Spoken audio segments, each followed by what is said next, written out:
Student, अभी तक आपने पिछली कक्षा में ये पढ़ा था कि बायोलॉजी होती क्या है, जिसमें हमने ये पढ़ा था कि बायोलॉजी के अंतर्गत पूरी तरह से जीवों का अध्ययन किया जाता है।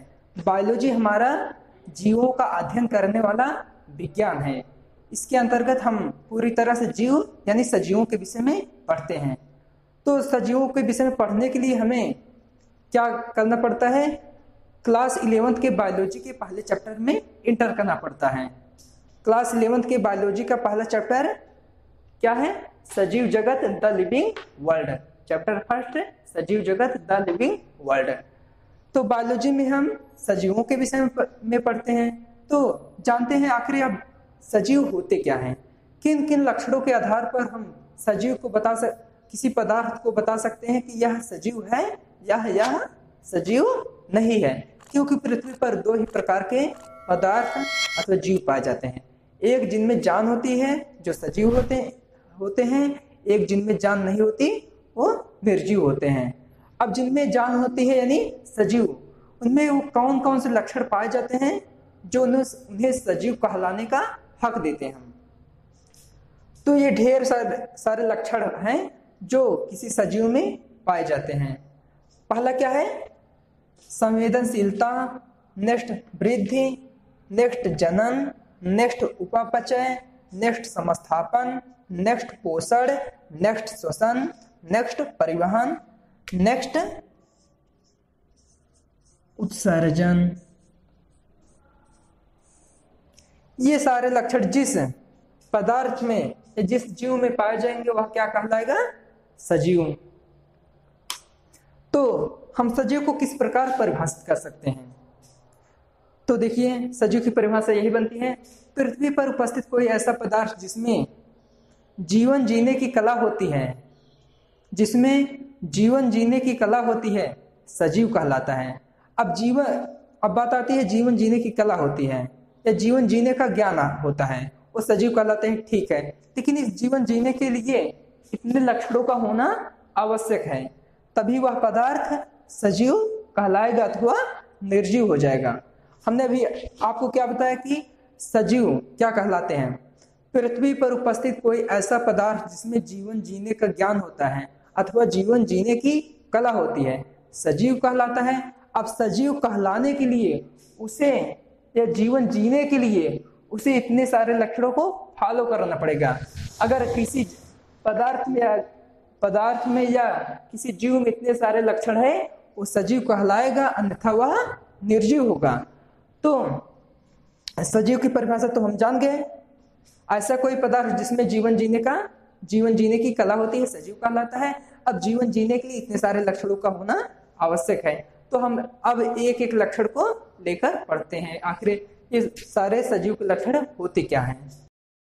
पहला क्या है? संवेदनशीलता।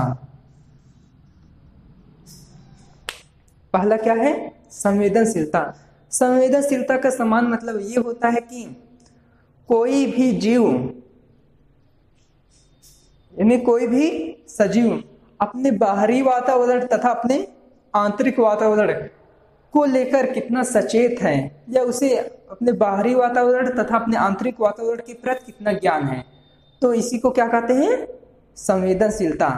तो इसे एक समराइज करके पढ़ते हैं।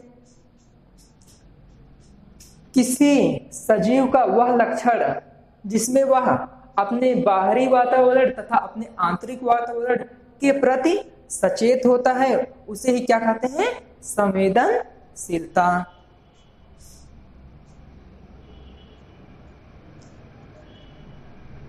नेक्स्ट जनन। जो सजीवों का एक महत्वपूर्ण लक्षण क्या है? जनन। अगर जनन नहीं होता तो सोचो क्या होता। तो जनन की एक महत्वपूर्ण विशेषता यह है कि इसी जनन के लक्षण के कारण ही पृथ्वी पर सजीव बने हैं।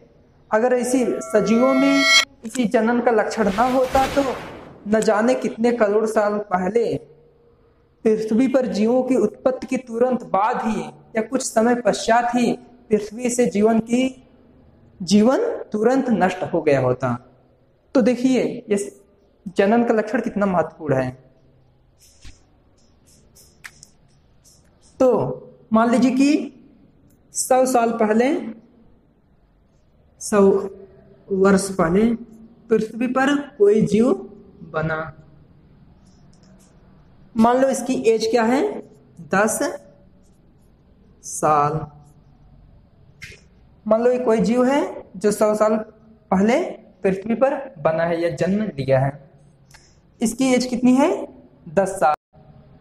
अब अगर इसमें ये जनन का लक्षण ना होता तो क्या होता, 10 साल बाद ये क्या होता, मर जाता। ठीक है, ये मर गया, ये सो गया।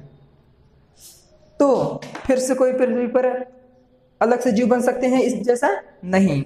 उसी प्रकार कोई मान लो ये जीव है, इसकी भी उत्पत्ति 100 साल पहले हुई है, इसकी भी एज 10 साल है, 10 साल बाद ये भी मर गया। तो यानी अगर जीवों में जनन के लक्षण के कारण ही पृथ्वी पर पीढ़ी दर पीढ़ी या साल दर साल पृथ्वी पर जीवन बना रहता है। अब देखिए कैसे,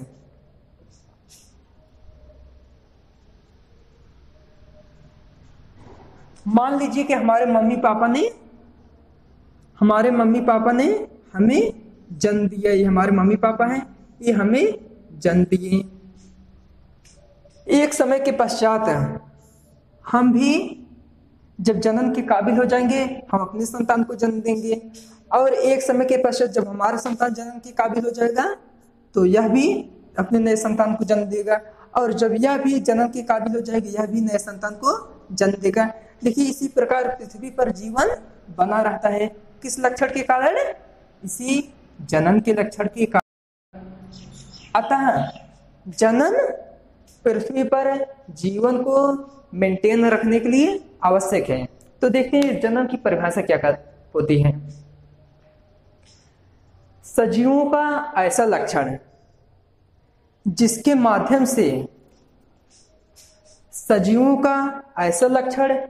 माध्यम से वह अपने ही जैसे जनन की क्षमता लिया हुआ संतान उत्पन्न करती है या संतानों की उत्पत्ति करती है, जनन कहलाता है।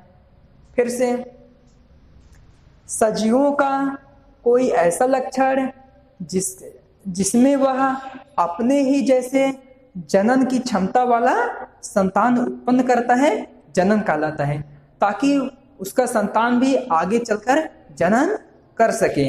तो इस परिभाषा को थोड़ा और शॉर्ट में करते हैं। सजीवों का अपने जैसे ही जनन क्षम संतान उत्पन्न करने की क्षमता जनन कहलाती है। फिर से, सजीवों का अपने जैसे ही जनन क्षम संतान उत्पन्न करने की क्षमता जनन कहलाती है, जिससे पृथ्वी पर पीढ़ी दर पीढ़ी संतानों या जीवों की या सजीवों की कंटिन्यूटी या निरंतरता बनी रहती है।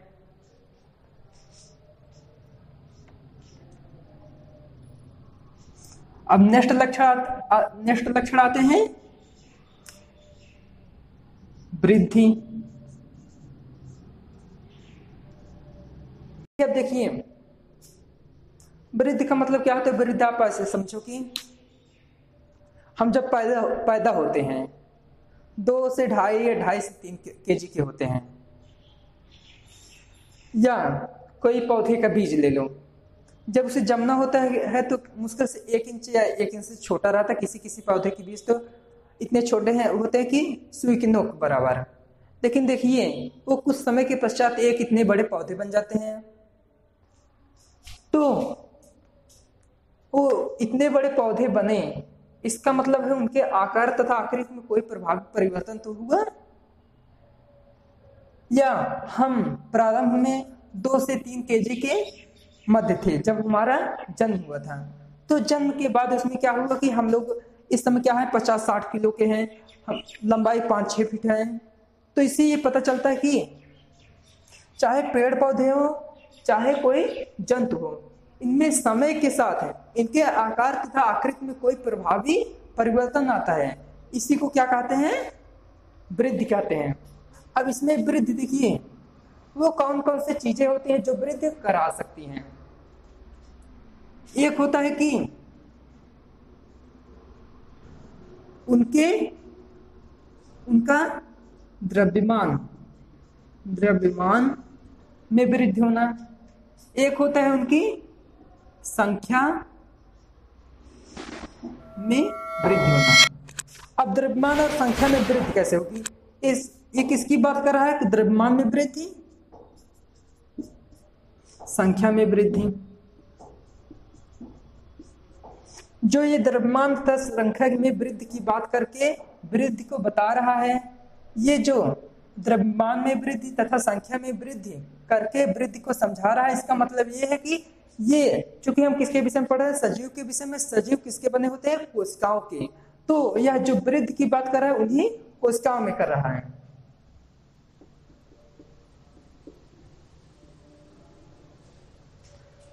तो यदि सजीव की कोशिका के द्रव्यमान में वृद्धि होती है तथा उसकी संख्या में वृद्धि होती है, तो निश्चित है जीव क्या कर रहा है? वृद्धि कर रहा है।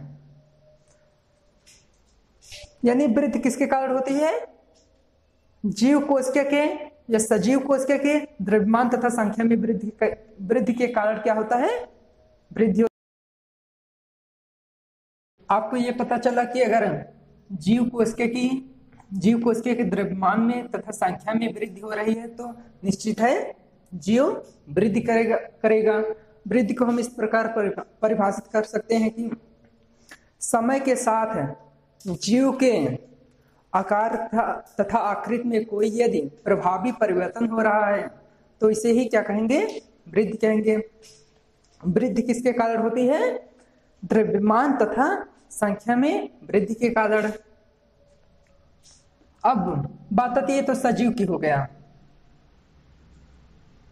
अगर निर्जीव पदार्थ है तो उसके भी द्रव्यमान तथा संख्या में वृद्धि हो सकती है, लेकिन ऐसा नहीं है कि अगर कोई निर्जीव पदार्थ है उसके केवल द्रव्यमान में वृद्धि होती है, संख्या में वृद्धि नहीं होती है। देखिए किस प्रकार, मान लो कोई चट्टान है रेगिस्तान का। रेगिस्तान में आप जानते होंगे कि टीले समय के साथ खिसकते रहते हैं या समय के साथ बड़े होते रहते हैं, क्योंकि इस पर धूल के मिट्टी के कण जमते रहते हैं। तो ये लक्षण किस में पाया जा रहा है? सजीव में पाया जा रहा है तथा निर्जीवों दोनों में। तो इसलिए जबकि संख्या में वृद्धि नहीं हो रही है, यानी एक टीले से दो टीले, 2 से 4, 4 से 8, ऐसा कोई बात नहीं हो रही है। तो यदि जो निर्जीव पदार्थ है उसके केवल द्रव्यमान में वृद्धि हो सकती है, संख्या में नहीं, जबकि जो सजीव पदार्थ है उनके केवल संख्या तथा द्रव्यमान दोनों में वृद्धि हो सकती है।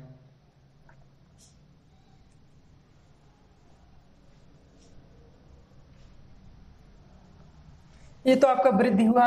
वृद्धि में आपने ये जाना कि सजीव के आकार तथा आकृति में कोई प्रभावी परिवर्तन होता है तो उसे ही क्या कहते हैं? वृद्धि कहते हैं। वृद्धि किसके कारण होता है?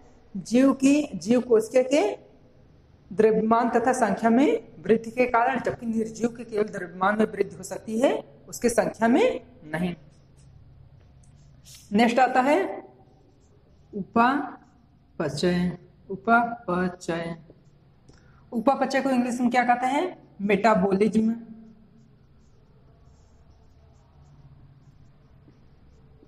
मेटाबॉलिज्म इसका क्या है? उपापचय तो लोग कम बोलते हैं, मेटाबॉलिज्म इसका ज्यादा उपयोग किया जाता है। अब जो ये मेटाबॉलिज्म होता है 2 प्रकार का होता है।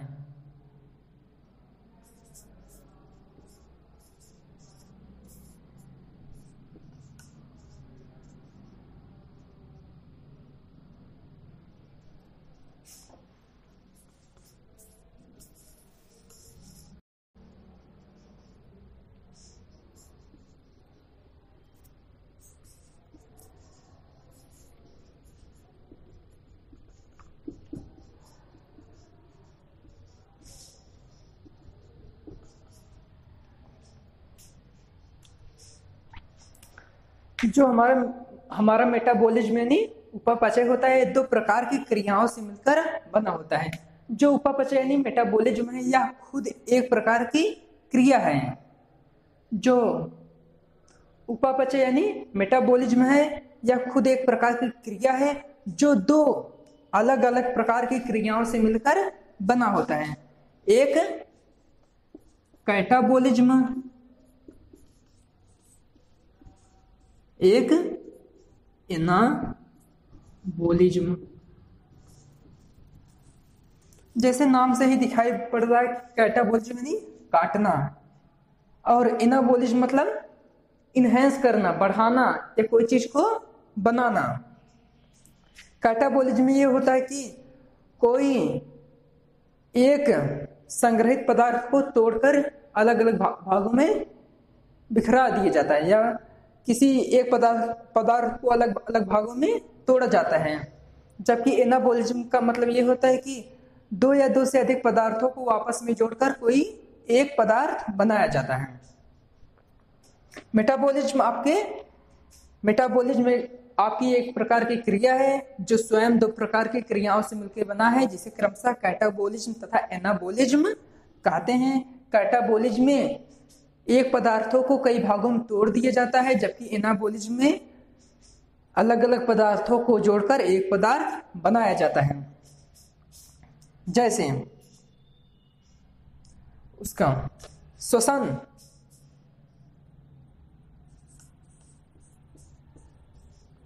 एक आपकी कैटाबॉलिक क्रिया है, जबकि प्रकाश संश्लेषण आपकी एक प्रकार की एनाबॉलिक क्रिया है। श्वसन में ग्लूकोज को CO2, जल तथा ऊर्जा में तोड़ा जाता है, जबकि प्रकाश संश्लेषण में CO2 तथा जल को जोड़कर ग्लूकोज बनाया जाता है।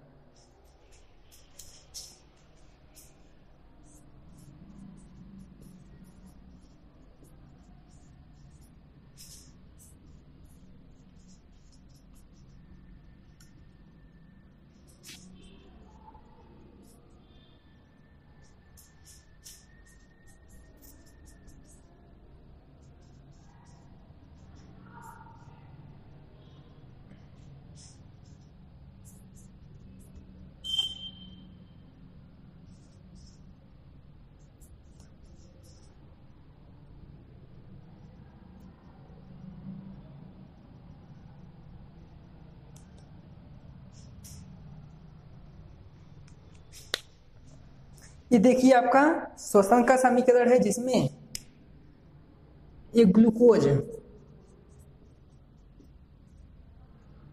को कई भागों में तोड़ दिया गया है, जबकि ये क्या है, प्रकाश संश्लेषण है, जिसमें CO2 तथा जल को जोड़कर ग्लूकोज बना दिया गया है।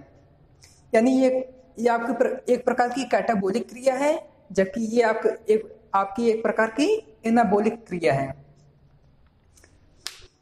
तो इसी प्रकार देखिए, तो आपका एक क्या हो गया, उदाहरण हो गया। इसी प्रकार देखिए पाचन में हम क्या करते हैं, जो भोजन को खाते हैं उसे छोटे छोटे पदार्थों में तोड़ दिए जाता है। यह भी एक प्रकार की कैटाबॉलिक क्रिया है। नेक्स्ट हम क्या करते हैं, उसमें पाचन के पश्चात जो उसमें प्रोटीन होते हैं उनको भी पचा देते हैं। ये भी एक प्रकार की कैटाबॉलिक क्रिया है। अब देखिए बनाते क्या है, हम प्रोटीन से अपने शरीर को बनाते हैं, जो एक प्रकार की एनाबॉलिक क्रिया हो गई।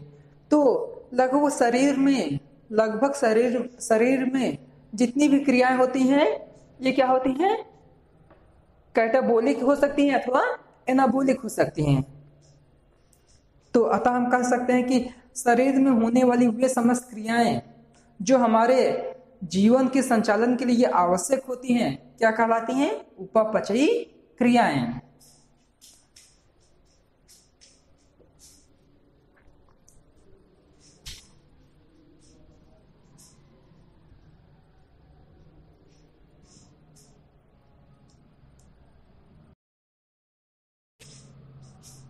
नेक्स्ट क्या है, श्वसन में ये होता है कि श्वसन तथा श्वासोच्छ्वास, श्वसन तथा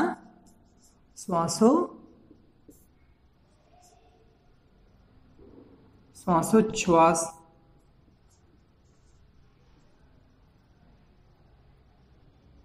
इसमें आपका ये होता है कि वातावरण और ये फेफड़ा।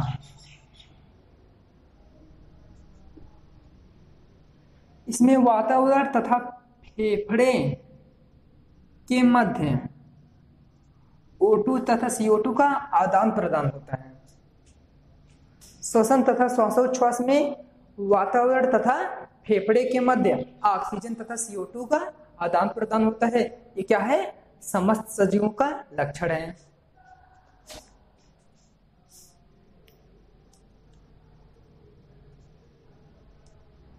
नेक्स्ट क्या है? पोषण।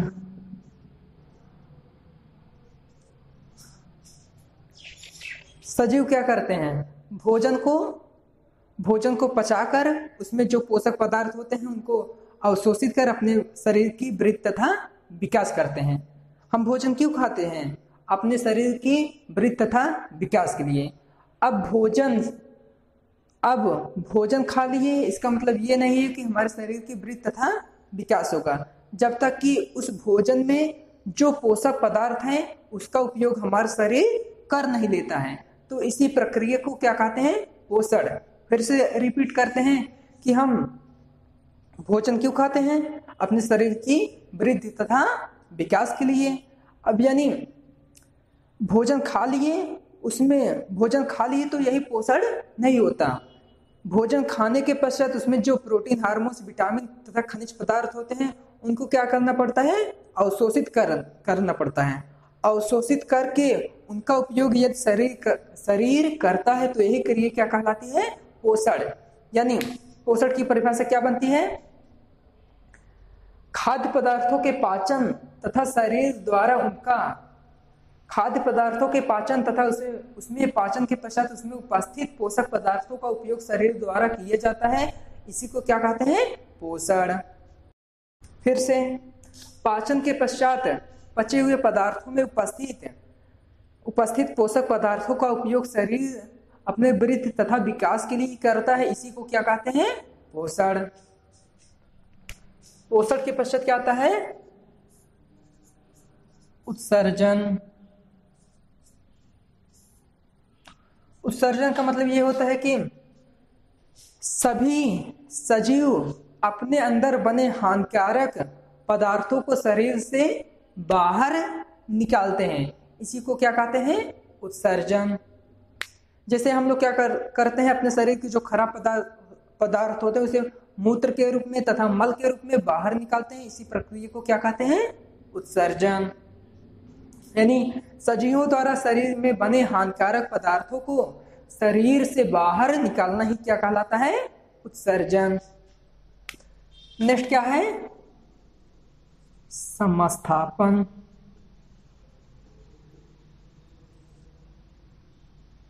समस्थापन में ये होता है कि जैसे बाहर गर्मी है और अंदर ठंडी है। जैसे हमारे देखिए, समस्थापन में होता यह है कि हमारे बॉडी का जो तापमान होता है 37 डिग्री सेल्सियस मेंटेन रहता है।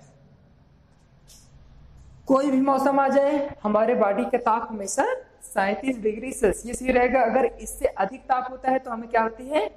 गर्मी महसूस होती है। अगर इससे कम ताप होता है तो हमें ठंडी महसूस होती है। तो इसमें यह पता चला कि जीव अपने बाहरी तथा आंतरिक वातावरण के प्रति सचेत है। अगर बाहर ज्यादा हो रहा है तो हमें गर्मी लग रही है, अगर बाहर कम हो रहा है तो हमें ठंडी लग रही है। इसका मतलब यह है कि जीव अपने शरीर को तथा अपने वातावरण को अपने आप में कनेक्ट कर पा रहा है, अपने आप में